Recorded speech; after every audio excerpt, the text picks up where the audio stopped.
ماشاءاللہ سے آپ شاعر بھی ہیں، نعت خواں بھی ہیں، اور آپ کمپوز بھی اپنی نعتیں خود کرتے ہیں. میں نعتوں پہ تو آؤں گا. معزز خواتین و حضرات، کوئی بتانے کی بات نہیں ہے کہ کعبے کی رونق، کعبے کا منظر. میں کہتا ہوں بسم اللہ پہلے تو وہیں سے ہو جائے. کعبے کی رونق، کعبے کا منظر.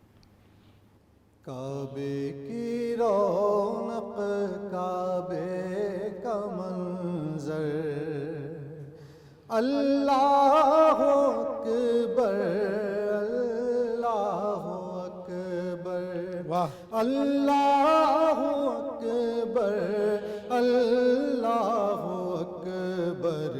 دیکھوں دیکھوں تو دیکھے جاؤں برابر.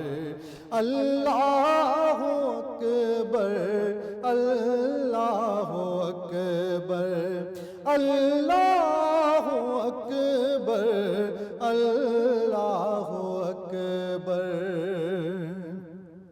حیرت سے خود کو کبھی دیکھتا ہوں اور دیکھتا ہوں کبھی میں حرم کو، اور دیکھتا ہوں کبھی میں حرم کو. لایا کہاں مجھ کو میرا مقدر. اللہ اکبر، اللہ اکبر، اللہ اکبر، اللہ اکبر. سبحان اللہ، سبحان اللہ. میں اسی پہ اپنا سوال جوڑوں گا. اس کی ذرا بیک گراؤنڈ اسٹوری بتائیے. یہ نعت ہمیں پتہ ہے، میں چاہتا ہوں ہمارے ناظرین کو بھی پتہ چلے. یہ نعت آپ نے ڈیورنگ طواف آپ نے یہ لکھی ہے، اور خانہ کعبہ آپ کے سامنے، اور مطاف آپ کے سامنے، ساری چیزیں، اور آپ لکھ رہے ہیں. کیا مطلب کاغذ قلم ساتھ تھا آپ کے، یا دماغ میں لکھ رہے تھے؟ کیا سلسلہ تھا؟ شعراء اکثر کوئی کاغذ کا ٹکڑا، کوئی ایک آدھ صفحہ اور وہ قلم رکھتے ہیں اپنی ساتھ. جیب میں رکھتے ہیں، اس لیے کہ شعر کے نزول ہونے کا کوئی وقت نہیں ہوتا، ذہن مرتب ہو جائے، کیفیت ہو.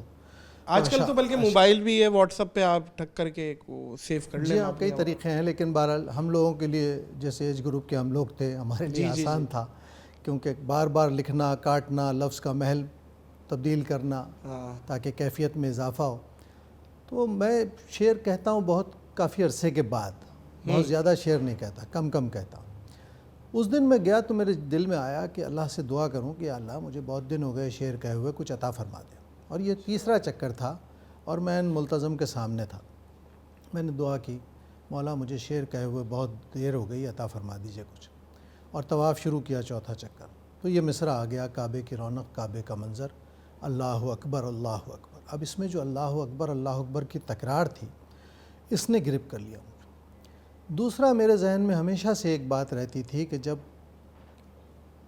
ہم جاتے ہیں بیت اللہ کی طرف یا مدینہ مسجد نبوی شریف کی طرف، تو عام آدمی کے جو احساس ہوتا ہے اس کو تازہ کرنا ہماری ذمہ داری ہے شعراء کی. اپنا تخلیقی رویہ، اپنا تجربہ، اپنا مشاہدہ بہت اہم بات ہے، لیکن کیفیات سب کی ایک جیسی ہوتی ہیں. شاعر اسے محسوس کر کے لکھ لیتا ہے، زائر اسے محسوس ضرور کرتا ہے، اس پر روتا ہے، خوش ہوتا ہے، جذبات میں آتا ہے، لیکن اس کا اظہار اس کے لیے مشکل ہوتا ہے. اظہار کے لیے وہ کوئی کلام ڈھونڈتا ہے. تو میں نے کوشش کی کہ ایک عام آدمی اس مقام پر پہنچ کر کیا کیا محسوس کر سکتا ہے اس کو لکھ لوں، اور وہ پھر سب ہوتا چلا گیا. بالکل. اس میں اور سبھی صاحب شاعری میں اتنا اپنے پورے وزن میں شاعری تھی.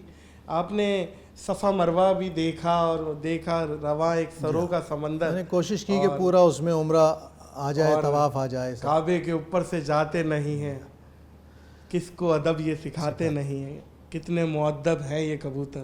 اللہ اکبر.